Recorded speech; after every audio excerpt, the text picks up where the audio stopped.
जय हिंद। मैं धर्मेंद्र कुमावत।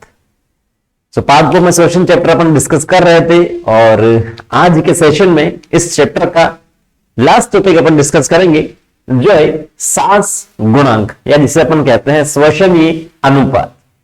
ठीक है, काफी सेशन ऑलरेडी अपन देख चुके हैं, उम्मीद मैं करता हूं आपने देखे हैं, एनसीईआरटी पढ़ी है और सब कुछ क्लियर हुआ है। फिर भी कोई डाउट रहता है तो आप कमेंट सेक्शन में कमेंट करके पूछ सकते हैं। तो छोटा सा टॉपिक आपके पास बचा है, उसके बाद में अपन इस चैप्टर को कंप्लीट करेंगे और जो 15वां चैप्टर है पाद हार्मोन वो अपन कंप्लीट करेंगे। उसके बाद में चलेंगे 12th क्लास की। ठीक है, वो भी अच्छा चैप्टर है, क्वेश्चन पूछते हैं वहां पर भी। तो सांस गुणांक क्या है ये अपन को पता है। श्वसन के दौरान ऑक्सीजन काम में आती है और CO2 मुक्त होती है। तो इन दोनों का जो अनुपात होता है उसे अपन कहते हैं सांस गुणांक या इसे श्वसनीय अनुपात भी कहते हैं। क्या कहते हैं? श्वसनीय अनुपात। अब जो रेस्पिरेटरी सबस्ट्रेट है, श्वसन में काम में आने वाले जो क्रियाधार है, क्या वो जितनी O2 ले रहे हैं उतनी CO2 दे रहे हैं, क्या एनर्जी कम दे रहे हैं या ज्यादा दे रहे हैं, वो डिपेंड कर रहा है किसके ऊपर?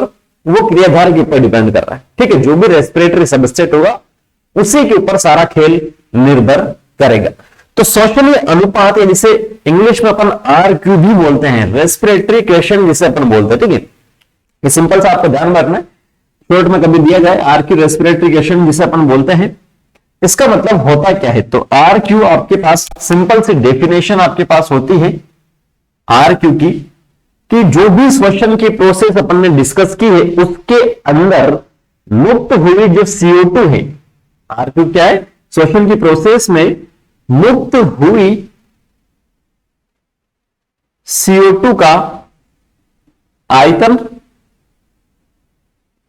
और उपयोग में लाई या प्रयोग में लाई, उपयोगित या उपयोग में आई ऑक्सीजन का आयतन, इन दोनों का जो अनुपात होता है, जो रेशियो होता है, इसे कहते हैं अपन सांस गुणांक या श्वसनीय अनुपात या RQ। अरे बात समझ में, जो CO2 यहां से रिलीज हुई है, वॉल्यूम के सेंस में अपन इसे बोल रहे हैं, गैस है तो आयतन के सेंस में से बोल रहे हैं, मोल के सेंस में या किसी दूसरी यूनिट के सेंस में अपन नहीं बोल सकते। तो जो मुक्त हुई CO2 है उसका आयतन और उपयोग में आई गई O2 का आयतन, इन दोनों का जो रेशियो होता है उसे अपन कहते हैं श्वसनीय अनुपात और RQ या सांस गुणांक।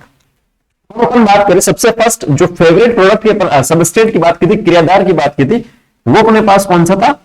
कार्बोहाइड्रेट, और इसमें भी कौन सा? ग्लूकोज। कार्बोहाइड्रेट और इसमें भी कौन सा था? ग्लूकोज। तो ग्लूकोज की कुछ इक्वेशन की अगर अपन बात करें तो अपन ने क्या लिखा था? C6H12O6 plus 6O2।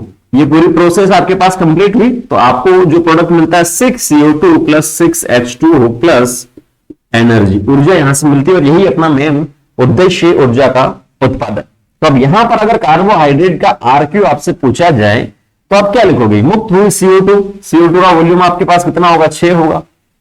ऑक्सीजन काम में कितनी आई? 6 आई। तो जो अनुपात आया है, जो श्वसनीय अनुपात आया है, सांस गुणांक आया है, वो कितना होगा? यहां पर सिंपल सा 1 यहां पर हो जाएगा। तो क्या सब में 1 होता है? नहीं, ये डिपेंड करेगा जो क्रियाधार है उसके ऊपर। आ रही बात समझ में? जैसे वसा की बात करें, फैट की अगर अपन बात करें या वसीय अम्ल की अगर अपन बात करें तो इसका भी अलग होगा। प्रोटीन की अगर अपन बात करें तो इसका भी क्या होगा? अलग यहां पर होगा। आ रही बात समझ में? नॉर्मली अगर वसा की बात करते हैं तो उसका जो है 1 से कम होता है, यहां पर 1 जैसा है ना, वसा में 1 से कम होता है, प्रोटीन में भी 1 से कम होता है। ठीक है, तो वसा में नॉर्मली क्या होता है? 1 से कम होता है। एग्जाम्पल की अगर अपन बात करें, उदाहरण की अगर अपन बात करें तो एक वसीय अम्ल जिसे अपन कहते हैं ट्राइपोमेटीन। ठीक है, ट्राइपोमेटीन का अगर श्वसनीय गुणांक आपसे पूछा जाए, क्योंकि एनसीईआरटी में आपको यही दे रखा है तो यही पूछेगा, एनसीईआरटी से बाहर नहीं जाएगा। अगर वो जाता है तो जो बायोमोलिक्यूल में आपको एग्जाम्पल दे रखे हैं, चाहे वसीय अम्ल हो चाहे प्रोटीन हो, वो आपको आना चाहिए, सिंपल। उसके बाद में उसका ऑक्सीकरण आप कराओगे तो आपको मिल जाएगा। ठीक है, CO2 का प्रोडक्शन मिल जाएगा। तो फॉर्मूला जो दे रखा है एनसीईआरटी में रिलेट करके आप पढ़ेंगे तो आसानी से आपको मिल जाएगा, रिलेट करके नहीं पढ़ेंगे तो दिक्कत हो सकती है। ठीक है, तो ट्राइवोमिटिंग एक प्रकार का इसका फॉर्मूला आपको बायोमोलिक्यूल मिलेगा। एक प्रकार का जो वसीय अम्ल है, इसकी अगर अपन बात करें जैसे, तो इसका जो सिंपल सा फॉर्मूला होता है C51H98O6। ठीक है, इक्वेशन बैलेंस करने के लिए से अपन 2 यहां पर लिखेंगे, प्लस 145 ऑक्सीजन। जब इसका ऑक्सीडेशन होता है इस वसीय अम्ल का, तो सिंपल सा आपके पास क्या मिलता है, 102 102 H2O मिलता है, सॉरी 102 आपको मिलता है यहां पर CO2, और 98 आपको मिलता है H2O, और साथ में आपको मिलती है एनर्जी। ठीक है, तो वसीय अम्ल चाहे प्रोटीन, कल आपको एम्फीबोलिक पाथवे मैंने आपको बता दिया, जिसमें प्रोटीन वसा का भी क्या होता है, उपापचय होता है, अपचय और उपचय की अपन ने बात की थी। तो यहां पर इसका भी ऑक्सीकरण, जायज सी बात। अगर आपसे इसका पूछा जाए तो आप सिंपल सा क्या बोलेंगे साहब, ये 102 आपके पास CO2 RQ पूछा जाए तो CO2 102 है, H2 आपके पास 145। इसको देख के आप बता सकते हैं क्या 1 से ज्यादा आएगा या कम आपके पास आएगा। तो आपका सिंपल सा जवाब यहां पर क्या हो जाएगा कि 1 से कम यहां पर आएगा, और लगभग होता है वो 0.7। RQ अगर पूछा जाए साइपोमिटिन का, तो वो कितना होता है 0.7 यहां पर सिंपल सा होता है।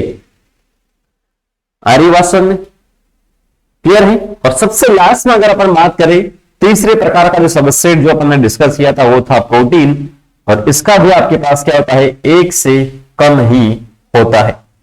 कितना होता है, 1 से कम ही होता है। जनरली अगर पूछा जाए तो लगभग 0.9 अपन कहते हैं, ऐसे अलग अलग में ये क्या होता है, अलग अलग ही यहां पर ये होता है।